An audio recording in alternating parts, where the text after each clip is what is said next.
Hello friends, this is Harman और आपने tune in किया है ऑल अबाउट रॉयल एनफील्ड में। जैसे कि आपको पता ही है, इस चैनल में आपको रॉयल एनफील्ड के बारे में टेक न्यूज़ और उसके बारे में जो भी टेक्नोलॉजी है उसके बारे में मैं आपको बताता रहता हूँ। तो अगर आप मेरी वीडियोस रेगुलरली देखना चाहते हैं तो प्लीज़ मेरे चैनल को सब्सक्राइब कीजिए नीचे, और मेरी वीडियो देखने के बाद कमेंट ज़रूर किया कीजिए कि आपको कैसी लगी। मैं आपके फीडबैक का वेट करता रहता हूँ। तो फ्रेंड्स, आज का जो हमारा टॉपिक है वो है वाइब्रेशंस। जैसे कि आप सबका कोई एक क्वेश्चन हमेशा रहता है, जो भी नए लोग या पुराने लोग रॉयल एनफील्ड के साथ जुड़े हुए हैं वो हमेशा इस क्वेश्चन का आंसर ढूंढते हैं कि वाइब्रेशंस इतनी क्यों होती हैं रॉयल एनफील्ड में। जब भी आप किसी रॉयल एनफील्ड पे बैठते हैं, उसका इंजन को स्टार्ट करते हैं, तो आप उसी टाइम वाइब्रेशंस को फील करना शुरू कर देते हैं। जबकि आप किसी और मोटरसाइकिल पे बैठे तो आपको उतनी वाइब्रेशंस फील नहीं होती हैं जितनी कि इस मोटरसाइकिल पे होती हैं। तो मैं कोशिश करूँगा आपके इस सवाल का जवाब को आपको दे सकूँ और आप अपने आंसर को जस्टिफाई कर सकूँ। तो शुरू करते हैं फ्रेंड्स।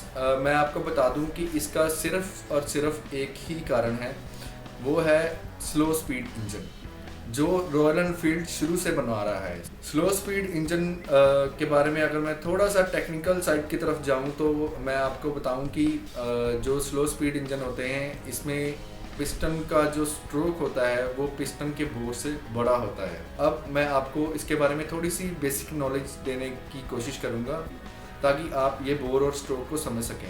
अब मान लीजिए फ्रेंड कि ये आपका एक सिलेंडर है और उसमें एक पिस्टन चल रहा है जिसके कारण आपकी गाड़ी मूव कर रही है।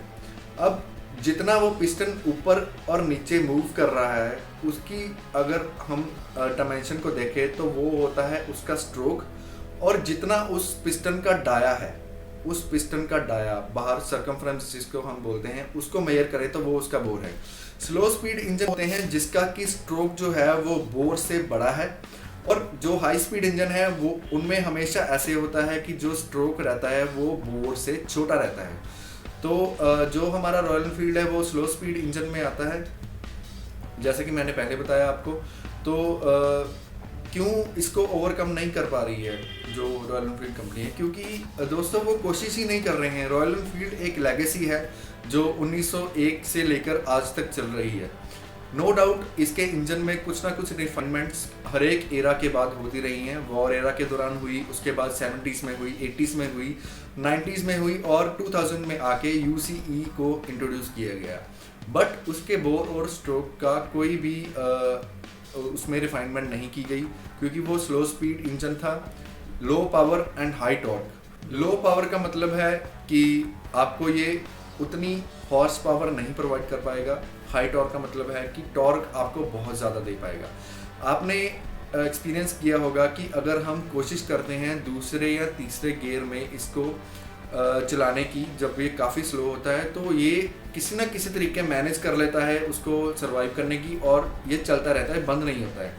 और वहीं मैं आपसे बात करूं कि जो इसी के बराबर के कुछ मोटरसाइकिल अगर मैं नाम लेना चाहूं तो KTM का ड्यूक 390 है या RC 390 है। अगर उनके साथ हम ऐसा करें तो वो बंद हो जाएंगे, क्योंकि वो हाई स्पीड और लो टॉर्क इंजन है। उनका जो बोर है वो स्ट्रोक से काफ़ी बड़ा है, इसीलिए आपको एक तो पावर कम मिलती है, दूसरा आपको वाइब्रेशन का सामना करना पड़ता है। ये हो गई कि वाइब्रेशंस क्यों आ रही हैं आपके रॉयल एनफील्ड में। अब मैं बताता हूँ कि कंपनी ने इसको ओवरकम करने के लिए क्या क्या किया हुआ है। सबसे पहली बात तो उन्होंने इसमें स्पोक्ड व्हील्स दिए हुए हैं जो कि काफ़ी फ्लेक्सिबल रहते हैं और डैम्पिंग में काफ़ी हेल्प करते हैं। दूसरी बात, जब आप हैंडल जहाँ से हैंडल को पकड़ते हैं उसके एंड में इस साइड में देखिएगा, यहाँ पे एक वेट लगा होता है। उसको अगर कभी आप खोल के देखेंगे तो वेट काफ़ी हैवी होता है, तकरीबन 250 से 300 ग्राम का वो वेट रहता है, ताकि जो हैंडल पे आपको एक्सपीरियंस हो रही हैं वाइब्रेशन वो कम हो जाए। बाकी अगर बाइक किसी की मैं बात करूं तो उसमें एंड में आपको यहाँ तो कुछ मिलेगा ही नहीं, यहाँ एक प्लास्टिक की नोब होगी जिसका वहाँ पे कोई उसका सिग्निफिकेंट वर्क नहीं है।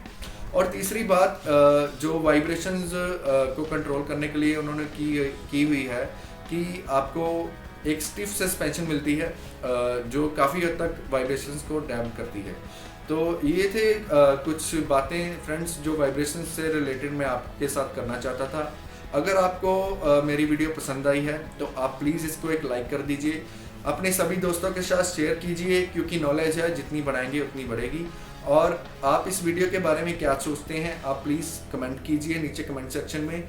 और friends, this is time to tune off. मैं फिर हाजिर होऊंगा अपनी एक नई वीडियो के साथ, तब तक के लिए गुड बाय।